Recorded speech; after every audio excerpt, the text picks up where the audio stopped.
you can't help it. What do you mean I can't help it? You can't help being impetuous, stubborn, impulsive. You're a typical Virgo.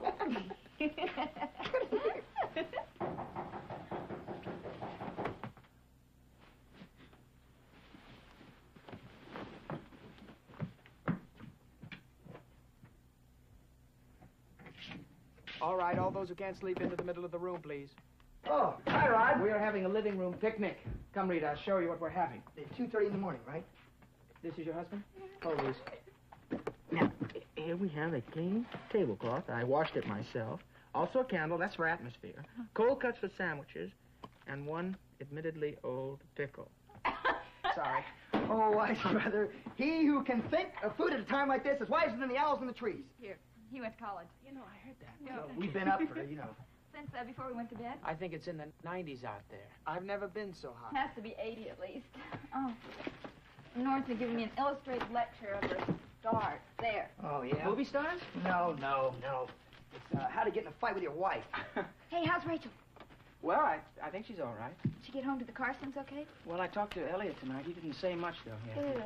Oh, well, at least as long as she's home safe, that's all that's important. Do you realize who you're sitting next to? Madame Zingali. She can predict the future by the stars. Never mind. Well, really, she's like one of those little machines you put in a penny and you get your weight and you get a little card back. Is he giving you a bad time, Rita? He's trying to. He thinks astrology's a bunch of junk. Oh, don't you? No, I mean, well, just take you two, for instance. You got the same heredity and the same bringing up, and, well, just look how different you are. I think you got a point there. Yeah, like the point on your head. A toast. The fault, dear Brutus, lies not in the stars, but in ourselves. Here, here. I like that one. You hear that one? Do you really think so? Sure, don't you? I mean, I think we're responsible for our own acts. Mm-hmm. Except when I think of that character over there, I wonder. You know, Norman, I think you were just born lucky, that's all. I was born impetuous, stubborn, and what else did you call me? Oh, lovable, loyal, friendly, courteous. Lucky. You were born lucky. You were lucky to find a girl like that, and you were wise enough to hold on to her. We weren't lucky, it's just because our signs matched. Listen, call it what you want to. You held on to her. You didn't let her slip through your fingers like your older brother's been known to do. Would you like to talk about it, Rod? Oh, no, I don't want to talk about it. Good. Yeah. You know, I was thinking tonight as I was closing up the garage. I was thinking about Allison. I was remembering times that she and I had together.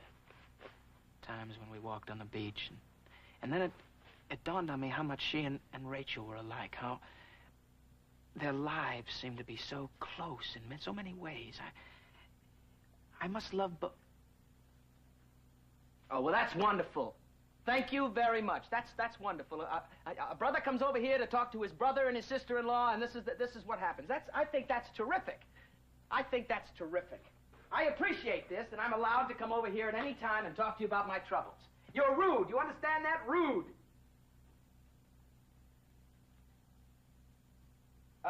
Norman,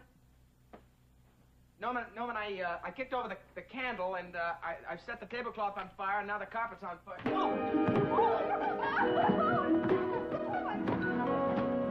Oh, no! We got that! Oh, no! Mr. Peyton, I really must be going. Stephen hates it when I'm late for a lunch. He'll be here in a moment, Betty. It won't take long. I wouldn't trouble you, except that you've always condemned my taste as being antiquated. I want this purchase to be just right. It's a very important one. Is it something for the house? No, not exactly. Ah, here's Grayson. Hello, Grayson. Thanks for coming.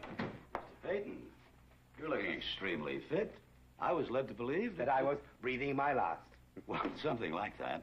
Of course, when I realized the stock market was holding steady, I gathered it was a rumor. Oh, you flatter me. I doubt if the economy will take much note of my passing. May I present my granddaughter-in-law, Betty Cord, little Grayson. Hello. How do you do? May I get you a sherry? No, thanks, Mr. Peyton. Then let's see what you've brought us.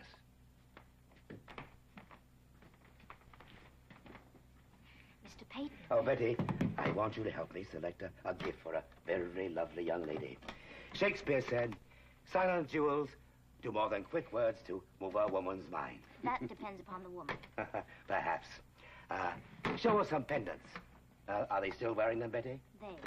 You know your generation. No, I don't know my generation. I wouldn't be caught dead with one myself. Forget the pendants. Show us something else. All right. Now, these tiaras, the stones in them were cut by young Losoro, the son of the man who designed your wife's wedding ring. Exquisite. Regal.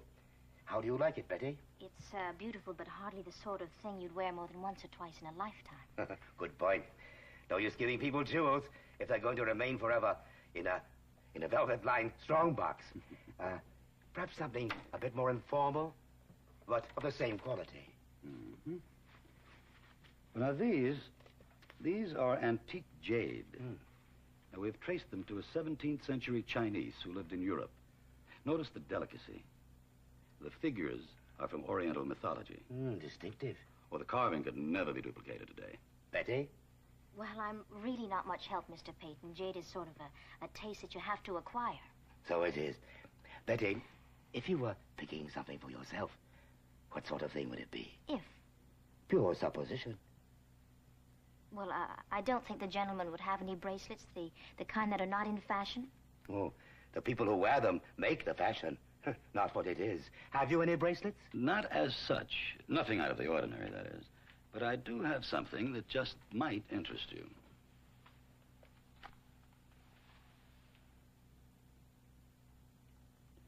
Now, the cover is a single star ruby. The cover, of course, opens so you see the face of the watch.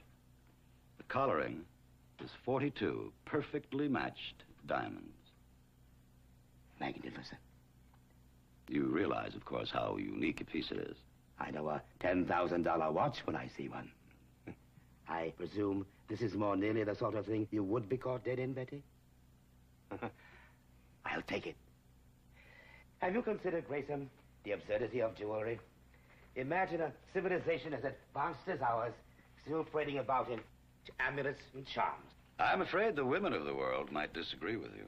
Yes, they seem to be fascinated by shiny surfaces, mesmerized. Probably a holdover from primitive times. Mr. Peyton, you're wasting your money and Mr. Grayson's time. Even if you gave me the crown jewels, which I'm sure you can afford, you wouldn't have the slightest chance in changing my mind or buying my help. Now, try to understand. I'm Stephen's wife. Now, that's the only gift I want. And I have it. Oh, Betty. You've made an unfortunate mistake. The gift is not for you.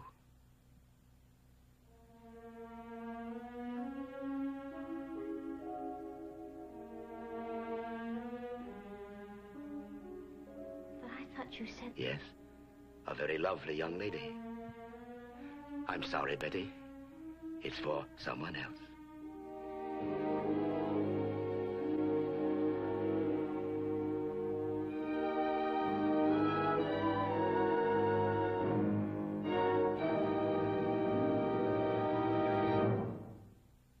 Preview from the continuing story of Peyton Place.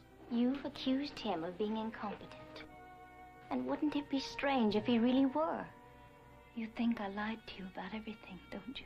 What else can I think? The old man's will is the old man's business. I don't care if he wants to take his money and you win the daily double. His fortune and my wife. According to you. According to me.